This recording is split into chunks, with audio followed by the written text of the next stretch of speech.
Anti-Semitism as it existed back then was commonplace and simply accepted, and we fortunately moved on from there. But anti-Semitism still exists, and indeed, discrimination against Jewish people is still one of the largest sources of hate crimes in Canada and around the world. We need to understand as well that anti-Semitism has also manifested itself not just as in targeting of individuals, but it is also targeting a new condemnation or an anti-Semitism against the very state of Israel, which, as my friend Erwin Kotler has characterized, can be characterized by the 3 Ds. Demonization of Israel, a double standard around Israel, and a delegitimization of the state of Israel.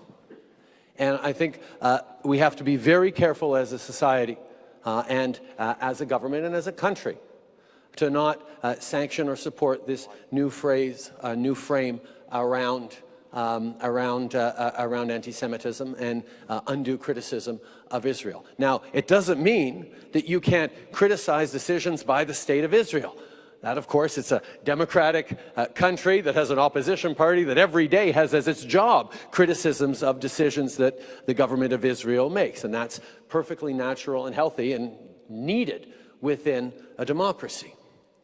But when you have movements like BDS that singles out Israel, that seeks to delegitimize and in some cases demonize, when you have students on campus dealing with things like Israel Apartheid Weeks that makes them fearful of actually attending campus events because of their religion in Canada, we have to recognize that there are things that aren't acceptable, not because of foreign policy concerns, but because of Canadian values. It's not right to discriminate or to make someone feel unsafe on campus because of their religion. And unfortunately, the BDS movement is often linked to those kinds of frames. So yes, sir, I will continue to condemn the BDS movement. I fully respect and appreciate the fact that people have a broad range of opinions on a very delicate question of the Middle East, but Canada's position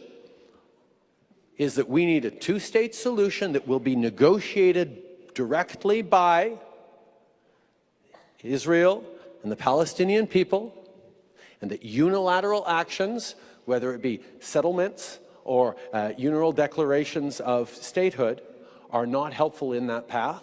And we, as a country, need to support that path towards a true 2-state solution consistent with the values that we share as citizens of the world. Thank you, sir.